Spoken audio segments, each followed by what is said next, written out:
I think definitely that little 1-2 punch was really surprising. Did you expect to have so much fun if you had fun this season, as far as excitement? Yeah, I mean, we definitely had a lot of fun. I mean, never really wasn't a dull moment. Even when we started the season the way we did, I thought the practices and stuff, the energy in here. If you got a chance to watch us, was solid. Obviously, with the season being so long, we maybe had a day or two where the energy wasn't great, but for the most part, we really enjoyed each other. You know, Waiting for what we have off the court, to kind of translate over to the floor. But it always works that way. It's always a little, grace period. Taking your off court chemistry onto the court. But I think we did a fabulous job of kind of staying with one another all year. Guys being ready and filling in when they need it. Do you think this team is missing anything to get to that next level and get back to the playoffs from where you were back on the 60-win team? Yeah, probably just missing more games. I think our lack of experience. It's kind of what led us to the season that we had. I was talking to Coach. We won 29 games. I think could have easily. I mean, not easily, but we could have won around 40. If we started the season the way we did, the way we finished. So the sky's the limit for this team. I think Charlotte won. I think 8th place is like 39 wins. Yeah, something like that. So we're right there. Being in a close game with 3 minutes to go and a couple of costly turnovers, 5-6 point swings that are not in our favor, and it cost us games. So just small things, that we can, just that we'll learn just by being in those situations this past season to take us a long way next year. How great was it to have your fans come out like they did since like the 60-win season? Yeah, dude. Yeah, it's been a while since we kind of had this kind of consistent support from our supporters. And I mean, you got to just thank the front office and management and first of all getting people in here that people want to see with John and Trey and all the young guys, and then the direction Mr. Coonan and his teams kind of Mr. Wrestler, those guys kind of went in and just opening up State Farm Arena, all that money and the revamping of the the franchise logo, the jerseys this year. I think everything from top to bottom was first class, and it really brought the people out to really buy into this team and think long term with us. Was this season at all any challenging for you personally? I mean, battling injury, losing starter spot. I mean, how challenging was the season for you? After the game last night, I was in the shower and just kind of staring at the wall. Like it was tough. It's bumpy, but I made it through, and I think I've definitely be a lot stronger for it. Anytime you make it, through a storm, while you're in it, you don't seem like it'll ever end. But as soon as it's over, you kind of like, you miss it. I kind of miss it already. Just that every day of having to, fight something. Obviously going to the court, you're already back against the wall. You aren't the favorite to win. Just the grind of every night, trying to be perfect, as a team, and going through my stuff personally, but still trying to be, a beacon of light for the younger guys. You're at war. Do I, worry about myself, or do I not make it about me and uplift the team? And that's the decision to come off the bench. For Kevin, I like Kevin. He's a great guy. And, I really have high expectations for him because I gave him my starting spot. So. But nah, he's just a good kid. And my vets growing up, when I first got in the league, they just told me to pay it forward. Everything that they did for me. I'm just looking to kind of put my long arms as around many young guys as I can. What was the toughest part? Well, just after the injury, just trying to find a rhythm and get back into the swing of things. But we had so many guys playing well. The opportunity wasn't really there, and just pressing a little bit to try to get things going a little bit. And sometimes it's just how the cookie crumbles. But I say, you turn your attention to, you know, the younger guys, and you try to go out and play with a clear mind. But it's, you know, when you're not getting that same opportunity, and you aren't the player that you started the season out to be. It's hard. I mean, for it to happen so, you know, abruptly. You know, I'm playing well. I come off a great game in Minnesota, and then we play here on a back-to-back in Cleveland, and then sprain my ankle, and I miss a month. You know, right when I was, you know, just starting to get going. It's hard to cope with for a while. You know, I mean, you see the post. I think after January 1st, you know, I was kind of shelling myself and, you know, just mentally trying to fight back, you know, still showing up, getting the work in, putting in the work, you know, killing my workouts, you know, anytime I shoot the ball, you know, not in a game, you know, go in. So, but now, you know, I can smile about it. You know, I made it. You know, I know the end of the year isn't who I am as a player. I wouldn't be sitting here before you today if that was the case. So I'm just looking forward to enjoying the summer and becoming a dad, and you know, letting the wind take my sails. Where are you at health-wise right now? Is it just a matter of taking a couple weeks off? Or? Yeah, that's all it is. You know, I had a very proactive summer. Like I said, ankle sprain was just, I think, a freak accident. But yeah, I feel great. You know, this is the first summer in a long time that I've ended. You know, I played game 82, and you know, I get the whole summer to kind of just, you know, build. I have a 2-part summer. Last summer was part 1. This summer is part 2. Of, you know, just trying to get better and get stronger. I got, you know, a bit of my explosiveness back this season.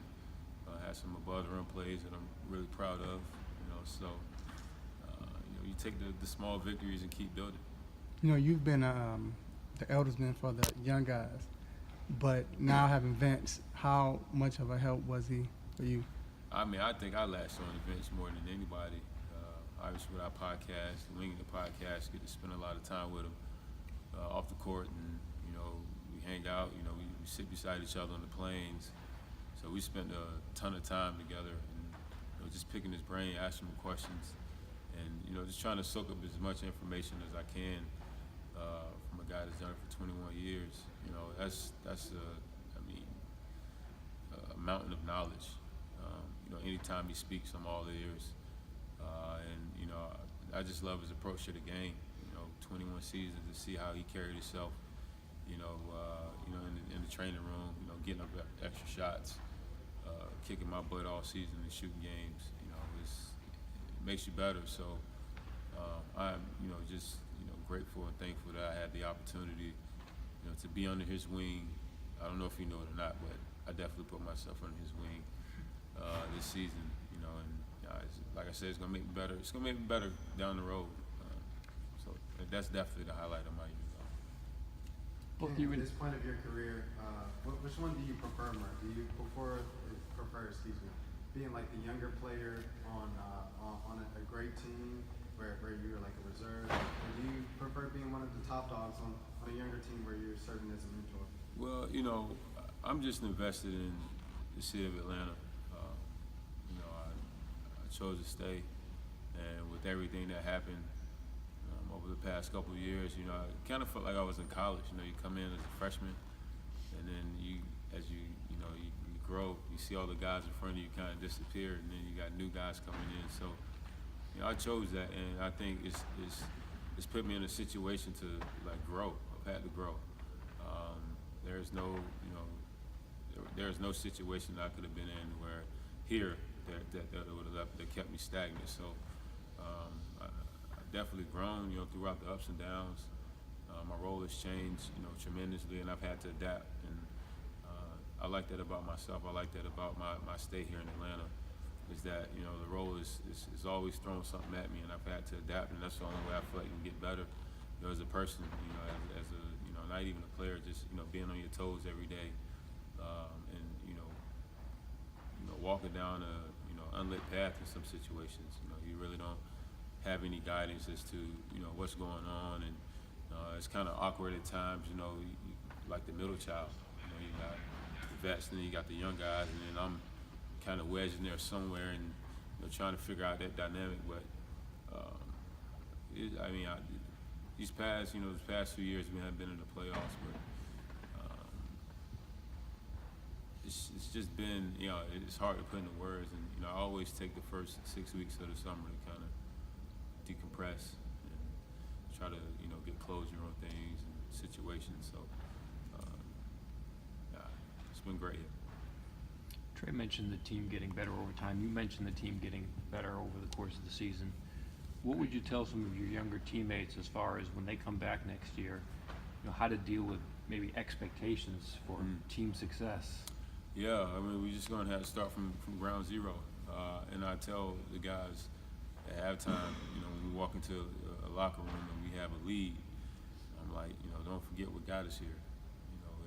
Because sometimes we come out flat and, relinquish a lead in the third quarter like we did a bunch, throughout the middle of the season.